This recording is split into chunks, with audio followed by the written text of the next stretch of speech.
बिस्मिल्लाहिर्रहमानिर्रहीम।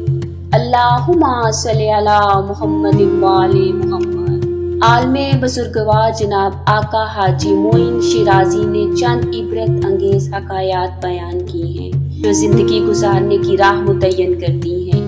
नीस किताब रवायात बरगुज़ीदा में नकल किया गया है कि ईरान के शहर तेहरान में रहने वाले सैयद हुसैन दरशोची एक दीनदार और मुत्तकी इंसान थे। वो तेहरान के किलट बाजार में किलट की तिजारत से मुंसलिक थे। उनका शुमार तेहरान के साहिब हैसियत अफराद में किया जाता था। हालात ने पलटा खाया, उनको तिजारत में शदीद नुकसान का सामना करना पड़ा और सख्त तंगदस्ती में मुब्तला हो गए। सारा सरमाया उनके हाथों से जाता रहा और वो बहुत ज्यादा मकरूज हो गए। उसी जमाने में एक दिन वो अपनी दुकान पर बैठे हुए थे कि एक लड़की उनकी दुकान पर आई और कहा, मैं एक यहूदी लड़की हूँ, मेरा बाप इंतकाल कर चुका है, मेरे पास सिर्फ 120 तोमान है और मैं अक्द करना चाहती हूँ। मैंने सुना है आप एक दीनदार इंसान हैं, लिहाजा ये रकम लीजिए और इसके इवज जो चीजें इस कागज पर दर्ज हैं वो मेरे जहेज के लिए दे दीजिए। मैंने इसे मंजूर किया और उसके कहने के मुताबिक जितना सामान मेरी दुकान पर था उसके हवाले कर दिया। जो सामान मेरी दुकान पर नहीं था दूसरी दुकानों से खुद जाकर सामान लाया। इस तरह लड़की के जहेज का सारा सामान पूरा कर दिया। जब हिसाब किया तो उसके सामान की कुल कीमत 150 तोमान हुई। लड़की बहुत परेशान हो गई और कहा कि मैंने आपको बताया था कि मेरे पास सिर्फ 120 तोमान है जो मैंने आपको दे दिए, इसके अलावा मेरे पास कुछ नहीं। मैंने कहा, ऐ मेरी बच्ची, मैं बाकी रकम का मुतालबा कर भी नहीं रहा। लड़की ने सर उठाया और मेरे लिए दुआ की। जब वो जाने लगी तो मैंने सारी अशिया गाड़ी में रखी, क्योंकि उसके पास किराए के पैसे नहीं थे, लिहाजा मैंने किराया भी अदा कर दिया और वो अपने घर चली गई।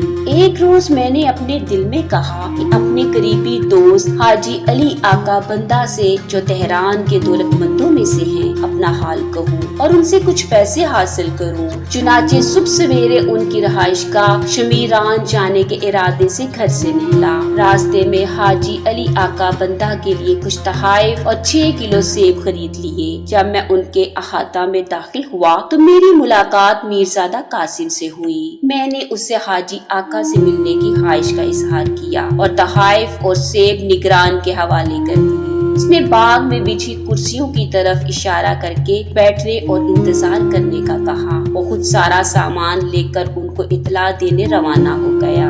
उसके रवाना होने के बाद मेरी अजीब सी कैफियत हो गई। मेरी आंखें खुली और मैंने अपने आप को मलामत की कि तू एक महलूक के दरवाजे पर क्यों हाजिर हो गया और गैर खुदा से अपनी उम्मीदें क्यों वाबस्ता की। चुनाचे पशेमानी के आलम में फौरन वहाँ से भाग के सहरा में पहुँचा और बार बार खाक पर सजदे करने लगा और गिरफ्तारी में मशगूल हुआ। अपने परवरदिगार से तौबा और इस्तगफार करने लगा। जब मैंने शहर की तरफ वापसी का कष्ट किया तो ऐसा रास्ता इख्तियार किया जिसमें ये इह्तिमाल नहीं था कि हाजी के कारिंदे मुझे देख लेंगे, इसलिए कि मैं जानता था कि वो मेरी जुस्तजू के लिए अपने आदमी जरूर भेजेंगे। मैं ज़ोहर के वक्त तक दुकान पर भी नहीं गया। जब मुझको इत्मीनान हो गया कि अब हाजी का कोई मुलाजिम मुझे नहीं देखेगा तो दुकान पर आया। मेरे कारिंदों ने बताया कि हाजी अली आका के आदमी कई बार आपको तलाश करने आए हैं, लेकिन आप यहाँ मौजूद नहीं थे।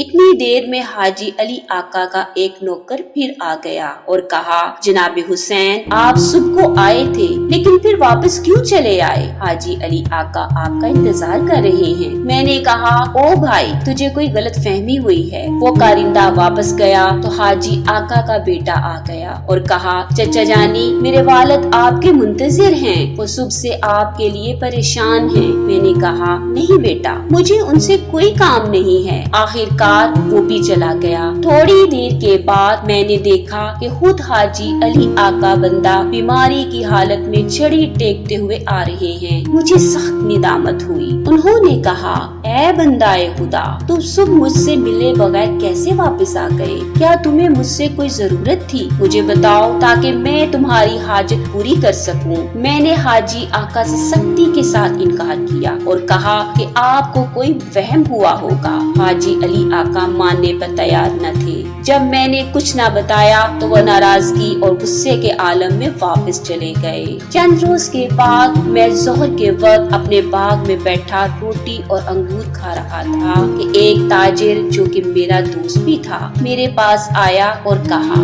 ए बरादर, मेरे पास कुछ तिजारत का माल है जो तुम्हारे काम का है। इस माल ने एक मुद्दत से मेरे घर के गोदाम में जगह रोक रखी है। ये पिघलाए हुए गिलट की ईंटें हैं। मेरे पास चूंकि खरीदने के लिए रकम ही नहीं थी, इसलिए मैंने माल खरीदने से इनकार कर दिया कि मुझे उसकी जरूरत ही नहीं है। उसने मुझसे बहुत इसरार किया और बिलाखिर उसी कीमत पर जिस पर उसने खरीदा था, यानी एक ईंट के 17 तूमान के हिसाब से उसने मेरे हाथ वो माल उधार फरोख्त कर दिया। इसके बाद असर के वक्त वो तमाम ईंटें जो 1000 से भी ज्यादा थीं ले आया, जिनसे मेरी दुकान का सारा गोदाम भर गया। मैं अगले दिन नमूने के तौर पर एक ईंट गिलट के कारखाने ले गया। कारखाने वाले ने कहा, ए भाई, तुम ये गिलट कहाँ से ले आए? ये माल तो एक मुद्दत से नायाब हो चुका है और बहुत कीमती है। आखिरकार इन लोगों ने एक ईंट के 50 तूमान की कीमत पर वो सारी ईंटें खरीद ली।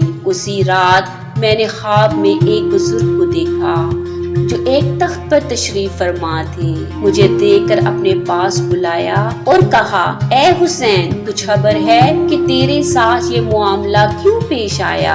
मैंने ना समझी के अंदाज में सर हिला दिया। फरमाने लगे, तुमने हाजी अली आका बंदा के घर पहुंचने के बाद सोचा कि जब मेरा अल्लाह मौजूद है तो मैं गैर अल्लाह के आगे हाथ क्यों फैलाऊं? तो अल्लाह ने तेरी इस तौहीद परस्ती को पसंद किया और तुझे अपने खजानों से रिज़्क़े हलाल अता कर दिया। मुझे यकीन हो गया कि अगर हम अपने काम खुदा पर छोड़ दें तो इस तवक्कुल के सिले में अल्लाह हमारे सारे काम खुद संवार देता है। अल्लाह करीम हमें अपने अलावा किसी की भी मोहताजी से महफूज रखे और उसकी जात पर तवक्कुल करने की तौफीक अता करे। अल्लाहुम्मा सल्ली अला मुहम्मदिन व आले